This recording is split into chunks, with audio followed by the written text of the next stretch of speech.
right. Shalom and good afternoon, Boaz here.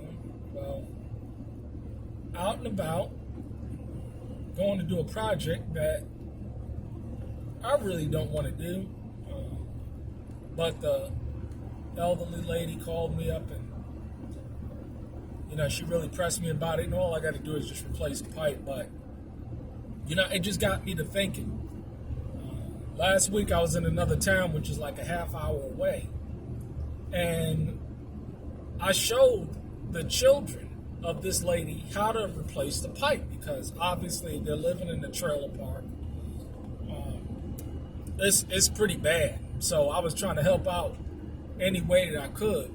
When I got the call, I was out in the town anyway. So I said, why don't I just go ahead and pass through and just tell you, what needs to get done. So that's what I did. I went ahead and just basically just showed them what needs to get done. And I was like, hey, man, if I got to come out, it's going to be $200. It ain't going to take me no more than 5 minutes to do, if that. But so I explained everything to them. And she said, yeah, all right. And the children said, yeah, we'll do it. Give a call back 3-4 days later. Hey, can you come out? Blowing up my phone, Friday. I said, I'll come out first day. But this just got me to thinking, a lot of people have no interest whatsoever in improving themselves. A lot of people, it's just unfortunate, and you can deal with people from the perspective that you're going to pour into them. And that's a good thing. It's a good thing for people who have skills, resources, and abilities and time to pour into somebody that's interested in improving themselves. But what you come to find in this day and age, that a lot of people, they really don't want to improve themselves. They want to waste their time. They want to exploit you for your resources, your time, your energy, your effort. But they don't want to put in any of the work themselves. They don't want to work hard to improve their socioeconomic condition.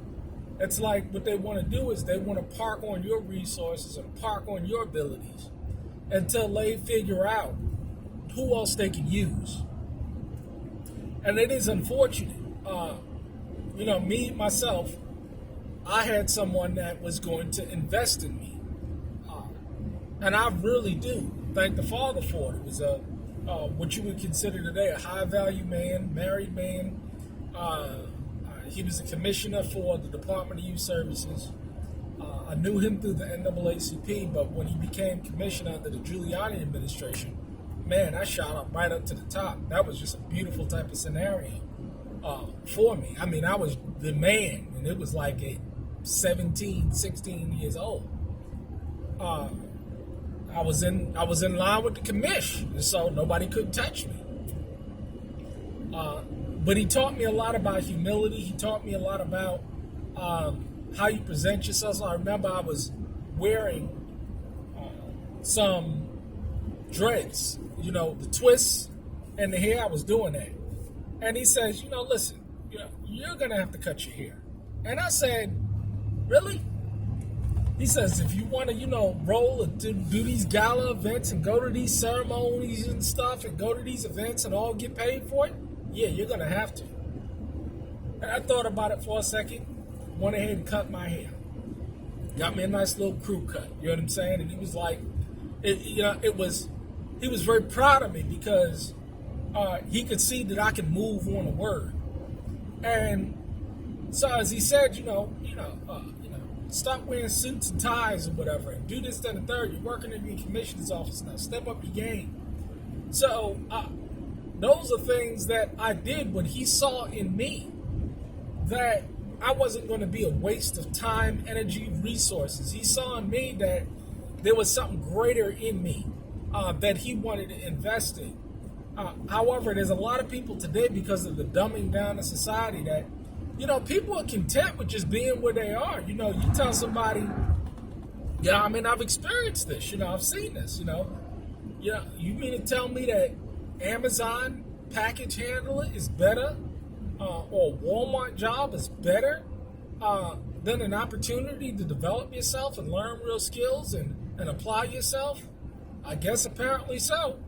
But unfortunately, they're still in the same kind of state. They're in the same situation. And again, a lot of people, they make these choices and decisions consciously because, that's the easy way out. It's very difficult. I was listening to Tyson Fury talk about how while everybody else was having a good time and playing, he was in the gym, he was learning, he was applying himself, and now people look at him and he says that people look at him and they say that he's lucky. He's lucky. Well, how is he lucky if he put in the work and he make the sacrifice? See, very few people will understand this concept that you got to put in the work and that you have to be consistent, persistent, and you have to be willing to burn the midnight oil and get the cuts and the scrapes and whatever it is that you want to do.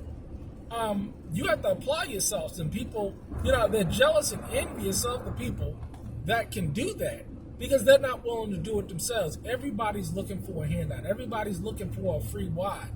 And, again, when I've come to, realize, and this was a long time ago, that you can't make somebody, help somebody improve themselves. They're not interested in improving themselves. If they're not willing, if they're not willing to invest in themselves, they're going to waste your time.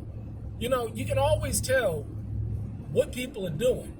It's not hard to figure out how progressive or how disciplined someone is. Just look at the mannerism of their lifestyle.